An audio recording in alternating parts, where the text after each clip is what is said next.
on October 7th, one of the guys at the party at the Nova Festival, he called his parents. His parents were looking for him because it was like 6:30 in the morning. They heard missiles, and they heard the sirens, and they said, if there's sirens here in Petach Tikva, so there's for sure sirens down south, and if there's sirens down south, our son is in the Nova Festival.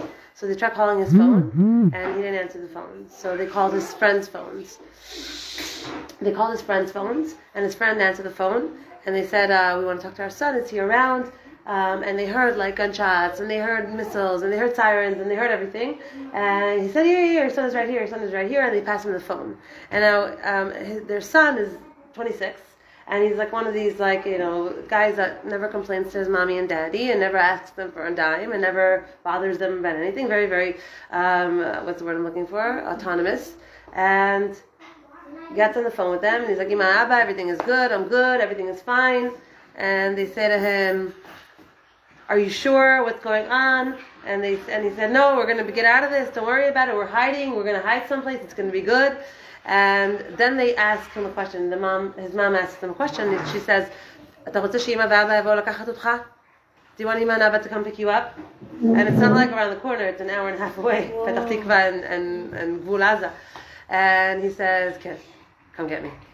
So they get in the car. They don't know what's going on, right? They get in the car. No one knew what was going on. They get in the car and they start driving. The mom's on the wheel, the father's on the Waze, and they're driving. As they're getting closer, they see machsumim, they see things. They see the things they're like not. They're already getting a picture that something is really wrong. Her husband tells her, "Just go, go. We're going to keep driving."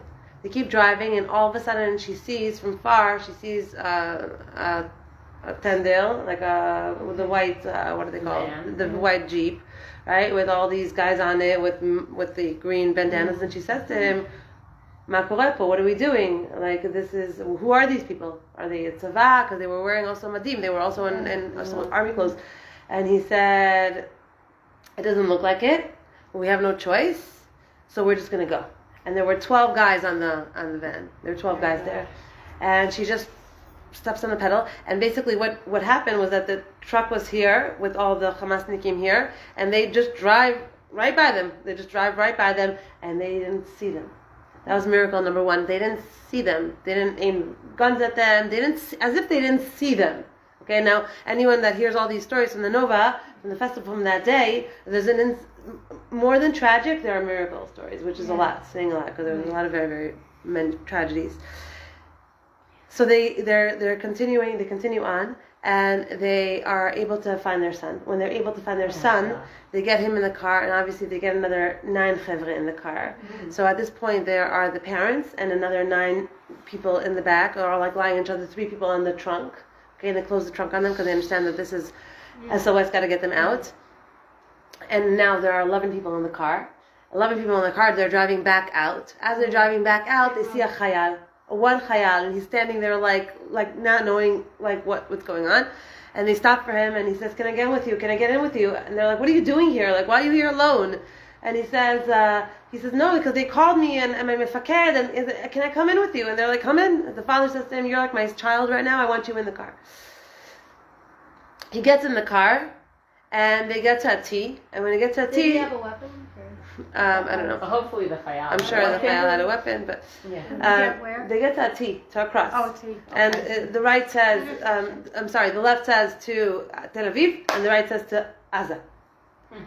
And so they're about to make a left, and as they're about to make a left, the Chayal says, "No, I need to go to Aza.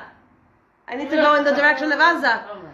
And they all look at him, and they're all like, "What are we going to do with him right now? Like, all of us are going to take him to Kivun Aza. We know what's going on. They hear what's going on over there." And so the dad looks at him, and he says to him, "You are like my child right now. I'm going to take you wherever you need to go." Oh my God. And they make a right, the Kivun Aza. They get to the mefaked, where the whole group was, where they were all waiting for him there. And he gets out of the car, and they're about to make a U-turn, and the mefaked looks at them, and he's like, "Where are you going?" And they said, "We're going back home. We're going to Petach Tikva." He said, "You're going on the Gvish?" "Yeah, we were supposed to make that left turn to Tel Aviv, but instead we drove from here." And he said, "If you would have made that left turn to Tel Aviv, every single one of you would have been dead.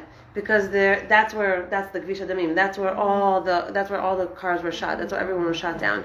He told them another route to go through the woods and through all of it to get back home. Story number 1. Story number 2 is there is a Bet Fus, which is a printing. Sorry, my English is going out the window. Printing house in I think it's in Ranana. And the guy that runs the printing house is a firm guy. He's a firm guy, and anyone that prints by him, whatever, you make one photocopy, you copy a book, doesn't matter. You get a sticker. He gives a sticker out Enon Milvado to everyone to put it on their cars. It's like he's famous for it. And anyone that's not religious that comes into the You said it so fast. Enon Milvado. Okay. There's no one else but God. And he has this thing that he does because he wants to bring God consciousness into the world. Like, this is what I could do. I want to bring God consciousness into the world, and wherever I could spread it in Mavado, that's what I want to do. So he has all these people coming into the store, and they're like, "No, achi, lo tzarich, it's fine, I'm good, we don't need it." And he says to them, No, just take it, come on, spread Hashem's name, Hashem loves you, Hashem's child, take it, put it on your car. People drive around with his sticker all the time. One day, his wife usually takes the kids to school, his daughter, his little one, to Gan, and it was a Friday morning. And she said to him, "Can you just take her today? I want to stay home. I want to prepare. Can you just take her this morning?" He says, "Of course, I'll take her this morning. I'll rearrange my plans, no problem." He takes the car seat out of his wife's car. He puts it in his car. He puts the baby in his car. And now his printing shop is here. And there's a wall. And then there is the gun. She's literally next door to his print shop. So being that we're creatures of habit, he goes to work like he usually does. Locks the door, walks into the shop. Totally, she was sleeping, never dropped her off. Goes into the shop, he works from 8 to 12. Is this in a hot month? It was pretty hot in the car. And he gets to his shop, and he's there, and he's working, and whenever he's finished, he closes up shop, he gets in the car, he doesn't get in the car, he walks to the gun, and he says to the gun, "I'm here to pick her up." And she says, "Your wife never dropped her off." He says, "I know, I did." And as he says, "I did," he remembers that he never dropped her off. He never dropped her off. And as he says that in that moment, his legs went limp, and he couldn't even run to the car, and he starts screaming, "Borei Olam, Borei Olam, Borei Olam." The Gananot start running to the car, the teachers, they start running to the car. They took her out of the car seat. She's blue, she's shaking, They rush her to the hospital. They get to the hospital. The mother gets to the hospital, and after a few hours, the doctor comes to them and he says to them, "I've seen many of these cases. No one merely makes it. There was no air in the car. It was boiling hot, and your daughter is there's no brain damage. There's no damage to any parts of her body. There's no organ damage. There's nothing. You can take her home for Shabbos. She doesn't even have to stay overnight. We don't even have to check her. She's all good. Take her home." He says to him, the doctor says to him, "There's somebody up there that did this for you. I don't know who, but someone up there that did this for you." Wow. They go home, they go to sleep. He wakes up in the middle of the night, screaming and shouting and sweating. And he wakes up his wife and he tells her that he had a dream.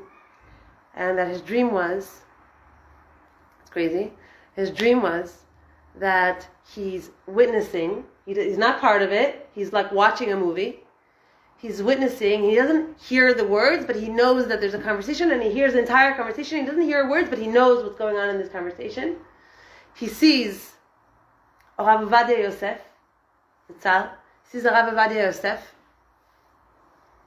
in Shemaim, and he's arguing with Hashem, and he's telling Hashem, I want you to stop this. I don't want you to take this girl."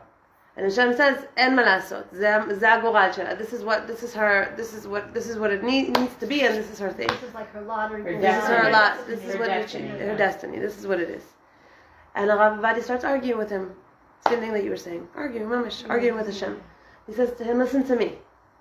I spent my entire life, literally spent my entire life with every ounce of breath, with blood, sweat, and tears to be mefarsem your name in this world. And this man does the same thing. He's mefarsem your name in this world.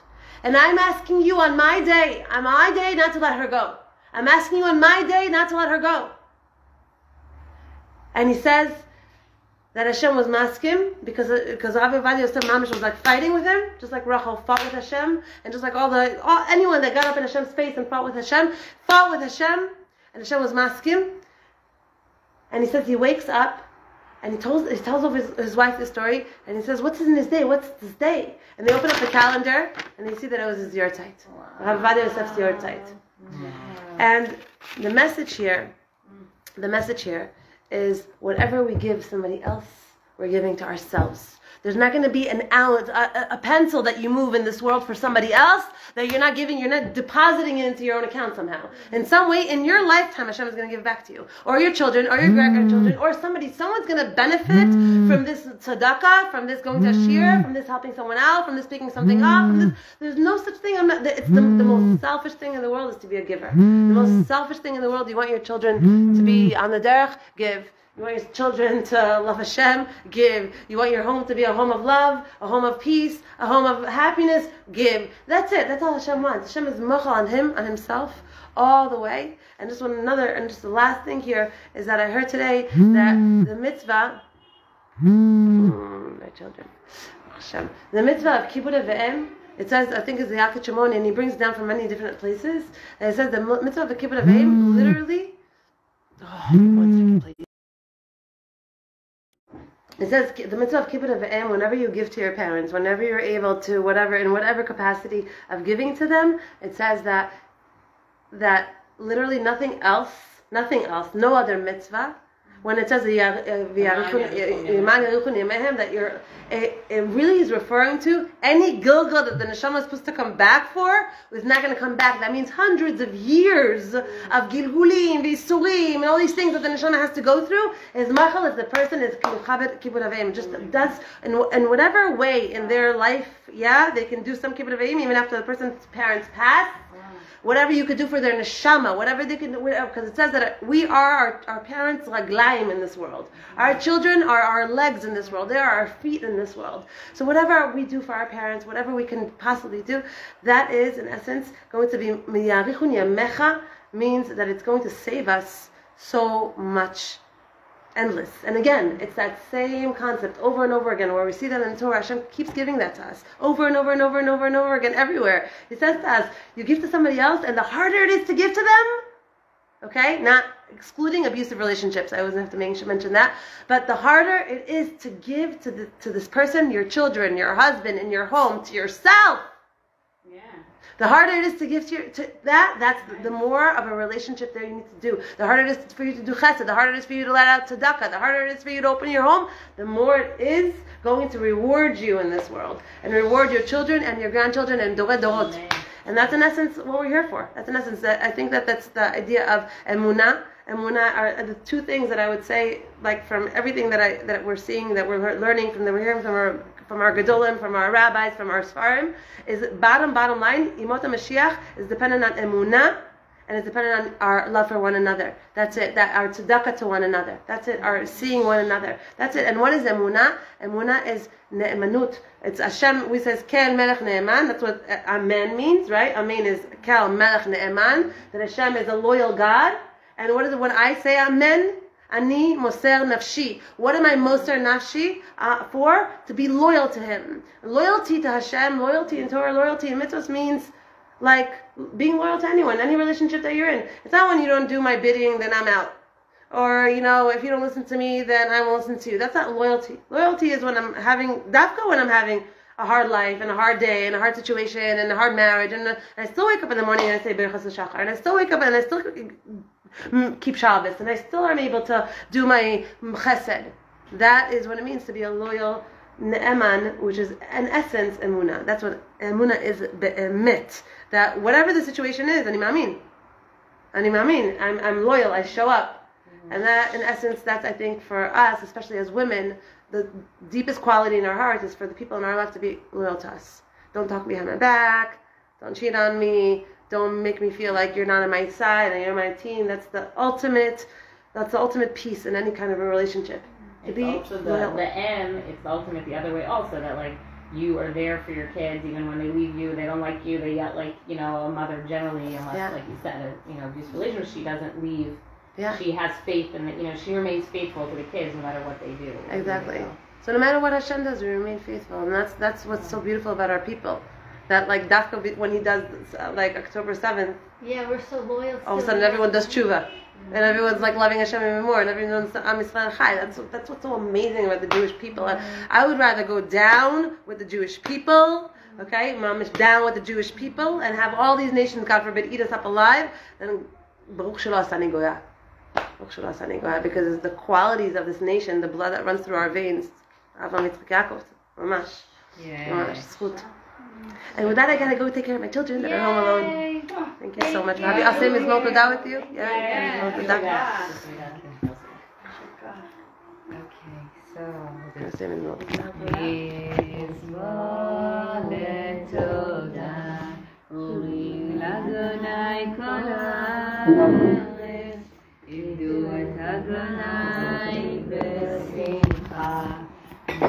לפניו